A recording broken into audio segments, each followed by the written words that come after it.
In sociology and psychology, self-esteem reflects a person's overall subjective emotional evaluation of his or her own worth. It is a judgment of oneself as well as an attitude toward the self. Self-esteem encompasses beliefs about oneself as well as emotional states, such as triumph, despair, pride, and shame. Smith and Mackie defined it by saying, the self-concept is what we think about the self. Self-esteem is the positive and negative evaluations of the self, as in how we feel about it. Self-esteem is attractive as a social psychological construct because researchers have conceptualized it as an influential predictor of certain outcomes, such as academic achievement, happiness, satisfaction in marriage and relationships, and criminal behavior. Self-esteem can apply specifically to a particular dimension or a global extent. Psychologists usually regard self-esteem as an enduring personality characteristic, though normal, short-term variations also exist. Synonyms and near-synonyms of self-esteem include self-worth, self-regard, self-respect, and self-integrity. History. The identification of self-esteem as a distinct psychological construct is thought to have its origins in the work of philosopher and psychologist William James. James identified multiple dimensions of the self, with two levels of hierarchy, processes of knowing and the resulting knowledge about the self, observation about the self and storage of those observations by the I-self create three types of knowledge, which collectively account for the me-self, according to James.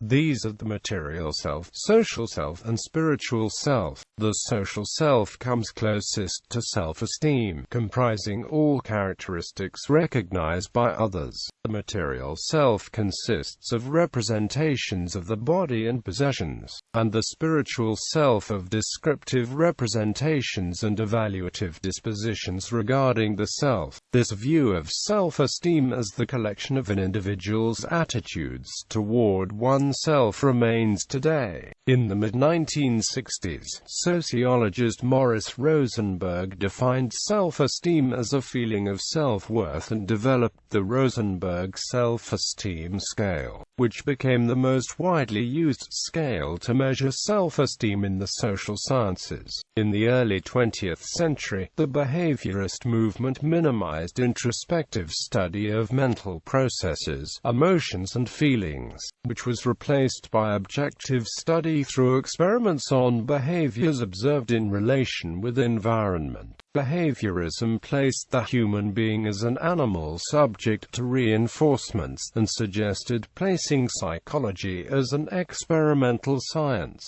similar to chemistry or biology. As a consequence, clinical trials on self-esteem were overlooked, since behaviorists considered the idea less liable to rigorous measurement. In the mid-20th century, the rise of phenomenology and humanistic psychology led to renewed interest in self-esteem. Self-esteem then took a central role in personal self-actualization and in the treatment of psychic disorders. Psychologists started to consider the relationship between psychotherapy and the personal satisfaction of a person with high self-esteem as useful to the field. This led to new elements being introduced to the concept of self-esteem, including the reasons why people tend to feel less worthy and why people become discouraged or unable to meet challenges by themselves. Currently, the core self-evaluations approach includes self-esteem as one of four dimensions that comprise one's fundamental appraisal of oneself, along with locus of control, neuroticism, and self-efficacy. The concept of core self-evaluations, as first examined by Judge Locke and Durham, has since proven to have the ability to predict several work outcomes, specifically job satisfaction and job performance. Self-esteem may, in fact, be one of the most essential core self-evaluation dimensions because it is the overall value one feels about oneself as a person. Effect on public public policy. The importance of self-esteem has gained endorsement from some government and non-government groups starting around the 1970s,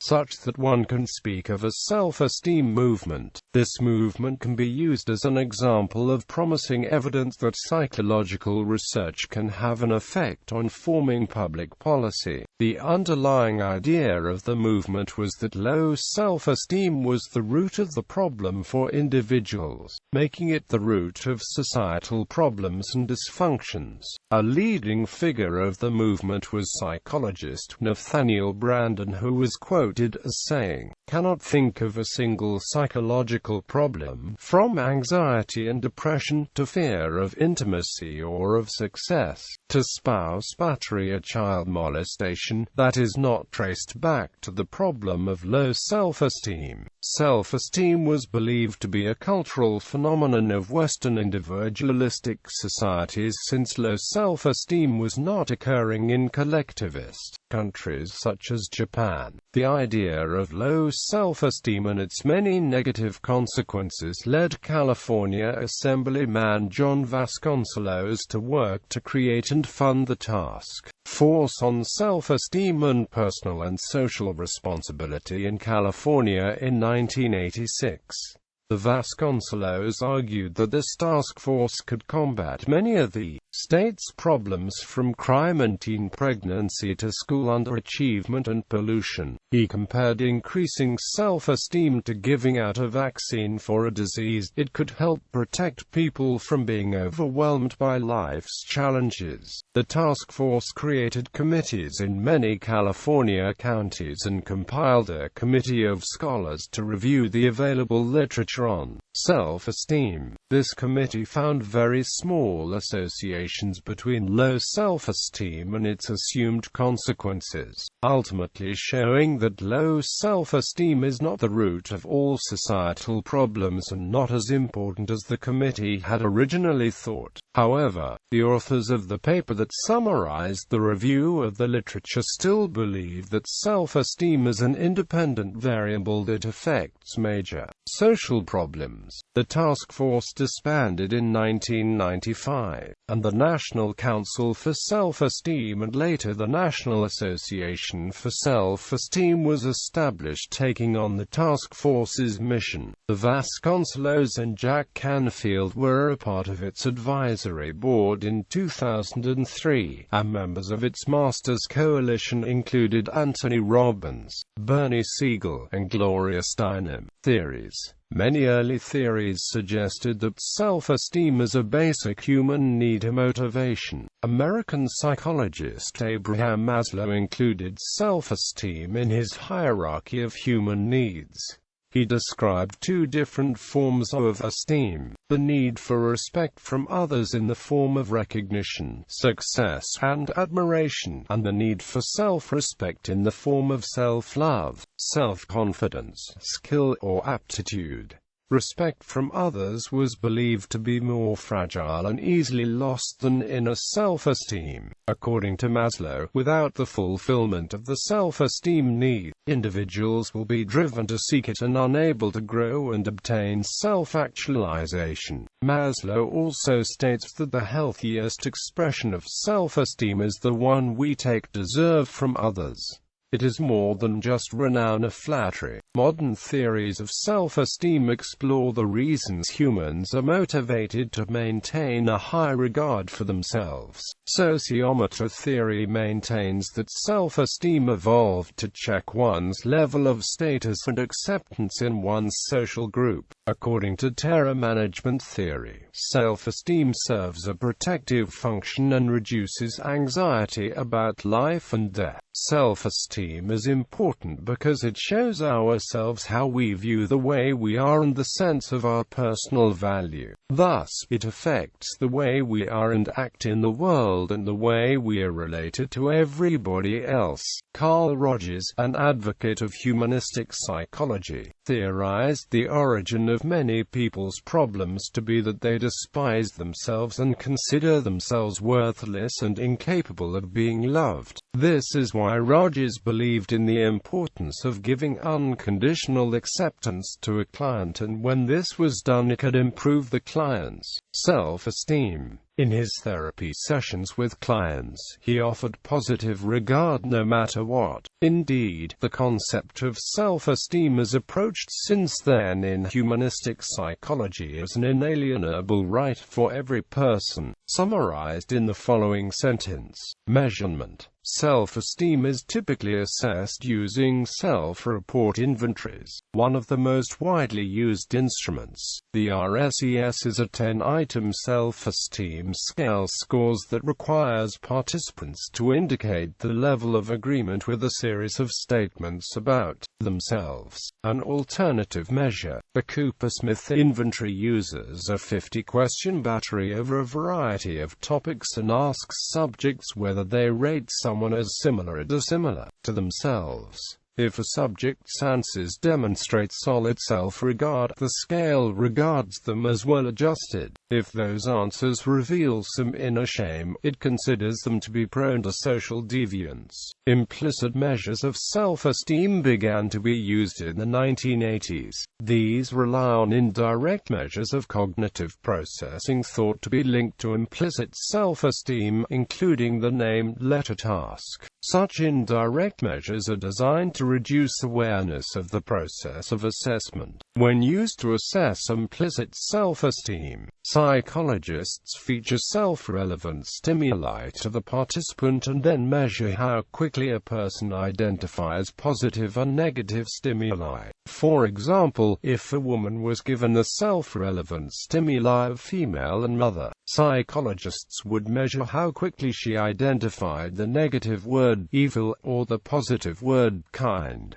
Development across lifespan. Experiences in a person's life are a major source of how self-esteem develops. In the early years of a child's life, parents have a significant influence on self-esteem and can be considered a main source of positive and negative experiences a child will have. Unconditional love from parents helps a child develop a stable sense of being cared for and respected. These feelings translate into later effects on self-esteem as the child grows older. Students in elementary school who have high self-esteem tend to have authoritative parents who are caring, supportive adults who set clear standards for the child and allow them to voice their opinion in decision-making. Although studies thus far have reported only a correlation of warm, supportive parenting styles with children having high self-esteem, these parenting styles could easily be thought of as having some causal effect in self-esteem development. Childhood experiences that contribute to healthy self-esteem include being listened to, being spoken to respectfully, receiving appropriate attention and affection, and having accomplishments recognized and mistakes or failures acknowledged and accepted. Experiences that contribute to low self-esteem include being harshly criticized, being physically, sexually or emotionally abused, being ignored, ridiculed or teased, or being expected to be perfect all the time. During school-aged years, academic achievement is a significant contributor to self-esteem development. A student consistently achieving success or consistently failing will have a strong academic effect on their individual self-esteem. Social experiences are another important contributor to self-esteem. As children go through school, they begin to understand and recognize differences between themselves and their classmates. Using social comparisons, children assess whether they did better or worse than classmates in different activities. These comparisons play an important role in shaping the child's self-esteem and influence the positive and negative feelings they have about themselves.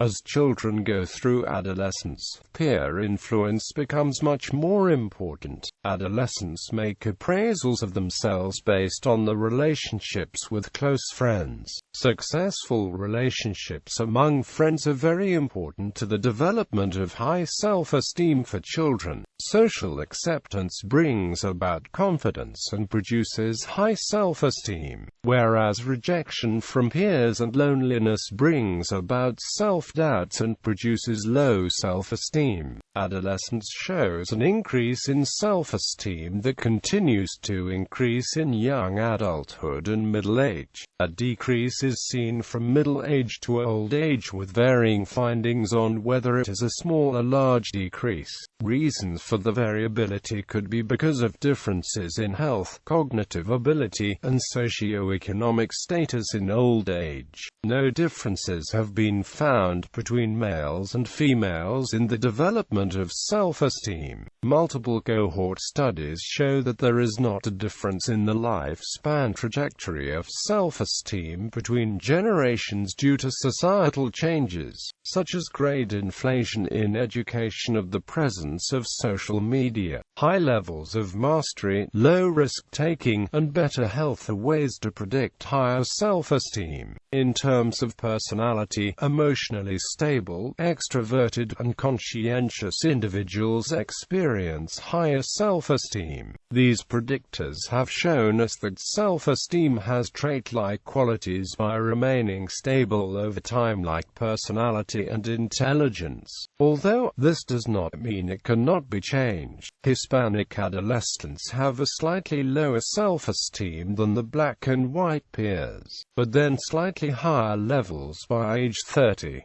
African Americans have a sharper increase in self-esteem in adolescence and young adulthood compared to whites. However, during old age they experience a more rapid decline in self-esteem. Shame can be a contributor to those with problems of low self-esteem. Feelings of shame usually occur because of a situation where the social self is devalued, such as a socially evaluated poor performance. A poor performance leads to higher responses of psychological states that indicate a threat to the social self, namely a decrease in social self-esteem and an increase in shame. This increase in shame can be helped with self-compassion, real self, ideal self, and dreaded self. There are 3 levels of self-evaluation development in relation to the real self, ideal self, and the dreaded self. The real, ideal, and dreaded selves develop in children in a sequential pattern on cognitive levels. Moral judgment stages. Individuals describe the real, ideal, and dreaded selves with stereotypical labels, such as nice or bad. Individuals describe their ideal and real selves in terms of disposition for action or as behavioral habits. The dreaded self is often described as being unsuccessful or as having bad habits. Ego development stages. Individuals describe their ideal and real selves in terms of traits that are based in attitudes as well as actions. The dreaded self is often described as having failed to meet social expectations or as self-centered. Self-understanding stages. Individuals describe their ideal and real selves as having a unified identity, a character. Descriptions of the dreaded self focus on a failure to live up to one's ideals or role expectations, often because of real-world problems. This development brings with it increasingly complicated and encompassing moral demands. Level 3 is where individuals' self-esteem can suffer because they do not feel as though they are living up to certain expectations. This feeling will moderately affect one's self-esteem, with an even larger effect seen when individuals believe they are becoming the dreaded self. Types. High people with a healthy level of self-esteem firmly believe in in certain values and principles, and are ready to defend them even when finding opposition, feeling secure enough to modify them in light of experience, are able to act according to what they think to be the best choice, trusting their own judgment, and not feeling guilty when others do not like their choice, do not lose time worrying excessively about what happened in the past, nor about what could happen in the future. They learn from the past and plan for the future, but live in the present intensely, fully trust in their capacity to solve problems, not hesitating after failures and difficulties.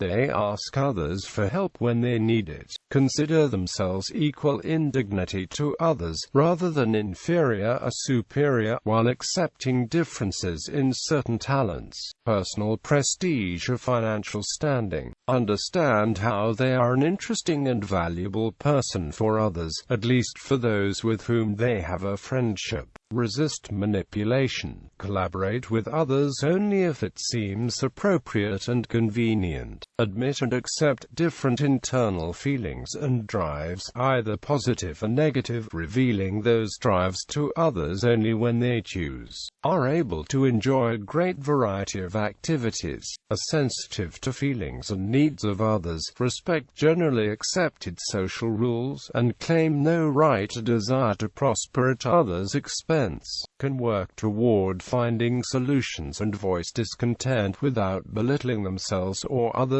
when challenges arise.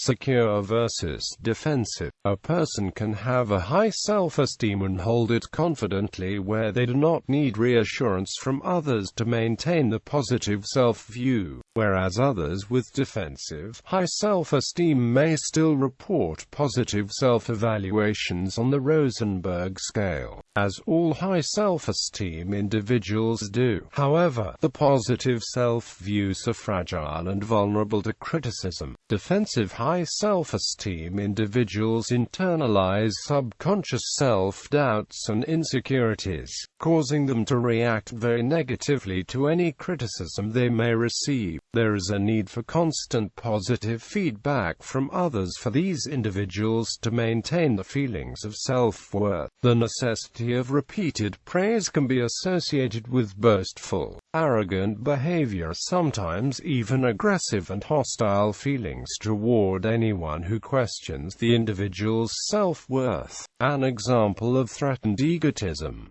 Implicit, explicit narcissism and threatened egotism. Implicit self-esteem refers to a person's disposition to evaluate themselves positively and negatively in a spontaneous, automatic, or unconscious manner. It contrasts with explicit self-esteem, which entails more conscious and reflective self-evaluation. Both explicit self-esteem and implicit self-esteem are subtypes of self-esteem proper. Narcissism is a disposition people may have that represents an excessive love for oneself. It is characterized by an inflated view of self-worth. Individuals who score high on narcissism measures, Robert Raskin's 40-item true or false test, would likely select true to such statements as, "If I ruled the world, it would be a much better place." There is only a moderate correlation between narcissism and self-esteem, that is to say that an individual can have high self-esteem but low narcissism. It can be a conceited, obnoxious person and score high self-esteem and high narcissism. Threatened egotism is characterized as a response to criticism that threatens the ego of narcissists. They often react in a hostile and aggressive manner. Low self-esteem can result from various factors, including genetic factors, physical appearance or weight, mental health issues, socioeconomic status, peer pressure or bullying. A person with low self-esteem may show some of the following characteristics: heavy self-criticism and dissatisfaction, hypersensitivity to criticism with resentment against critics and feelings of being attacked, chronic indecision and an exaggerated fear of mistakes. excessive will to please and unwillingness to displease any petitioner, perfectionism, which can lead to frustration when perfection is not achieved, neurotic guilt, dwelling on or exaggerating the magnitude of past mistakes, floating hostility and general defensiveness and irritability without any proximate cause, pessimism and a general negative outlook, envy, invidiousness, or general resentment. Sees temporary setbacks as permanent, intolerable conditions. Individuals with low self-esteem tend to be critical of themselves. Some depend on the approval and praise of others when evaluating self-worth. Others may measure their likability in terms of successes. Others will accept themselves if they succeed but will not if they fail. The three states. This classification proposed by Martin Ross distinguishes three states of self-esteem compared to the feats and the anti-feats of the individuals. Shattered. The individual does not regard themselves as valuable or lovable. They may be overwhelmed by defeat or shame or see themselves as such, and they name their anti-feat. For example, if they consider that being over a certain age is an anti-feat, they define themselves with the name of their anti-feat, and say, "I'm old." They pity themselves. They insult themselves.